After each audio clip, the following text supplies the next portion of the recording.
एक अंधी माँ की दर्द भरी कहानी।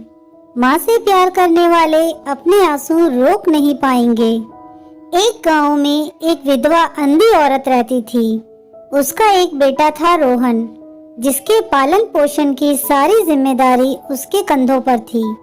वह अपने बेटे को पढ़ा लिखा कर एक बहुत बड़ा आदमी बनाना चाहती थी, इसलिए उसने उसका दाखिला गांव के सबसे अच्छे स्कूल में करवाया। वह दिन रात मेहनत करती ताकि बेटे की स्कूल की फीस दे सके।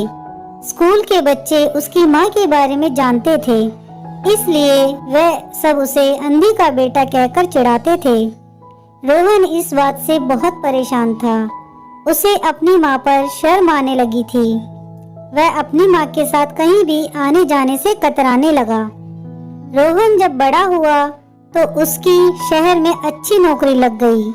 उसने अपनी माँ से वादा किया कि शहर में मकान लेकर वह उसे लेने आएगा, लेकिन वह शहर गया तो फिर लौटकर वापस ही नहीं आया। उसकी अंधी माँ उसका इंतजार करती रह गई। कई महीने बीत गए, लेकिन बेटे की कोई खबर नहीं आई।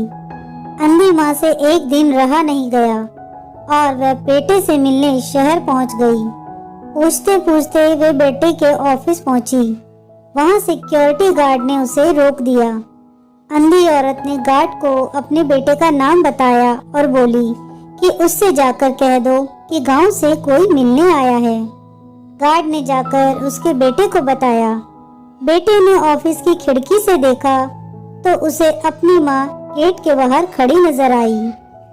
वह ऑफिस में सबके सामने अपनी माँ की वजह से शर्मिंदा नहीं होना चाहता था।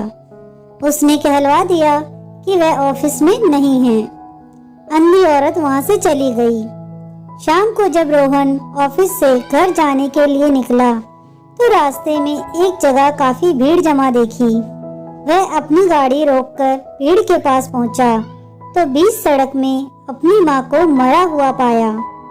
उसके हाथ में एक चिट्ठी थी जिसमें लिखा था, बेटा, बड़े दिन हो गए थे, तेरी कोई खबर नहीं मिली। चिंता हो रही थी, इसलिए तुझसे मिलने चली आई। तू तो अब बड़ा आदमी बन गया है। तुझसे मिलना अब शायद मुझ गरीब की किस्मत में नहीं, लेकिन मैं बहुत खुश हूँ तेरे लिए। तूने अपना ही नहीं, मेरा सपना भी पूरा किया है। दुख तो बस इस बात का है कि तेरी तरक्की देख नहीं सकती। काश बचपन में तेरी आंखों में शरिया ना घुसा होता और मुझे तुम्हें अपनी आंखें ना देनी पड़ी होती, तो तेरी तरक्की अपनी आंखों से देखकर सुकून से मरती। तेरी अंधी माँ। ये पढ़कर रोहन फूट फूट कर रोने लगा। जिस अंधी माँ पर उसे शर्म आती थी, उसने उसके लिए कितना बड़ा बलिदान दिया था। वह आत्मग्लानि से भर उठा और जीवन भर खुद को माफ नहीं कर पाया। दोस्तों, हमें इस कहानी से ये सीख मिलती है कि माता पिता अपने बच्चों के लिए अपना सब कुछ निछावर कर देते हैं। हमें हमेशा उनका सम्मान करना चाहिए। दोस्तों, आपको ये कहानी कैसी लगी मुझे कमेंट करके जरूर बताएं। अगर कहानी अच्छी लगी हो तो प्लीज इसे लाइक, शेयर और मेरे चैनल को सब्सक्राइब करना ना भूलें। कहानी सुनने के लिए आपका बहुत बहुत धन्यवाद।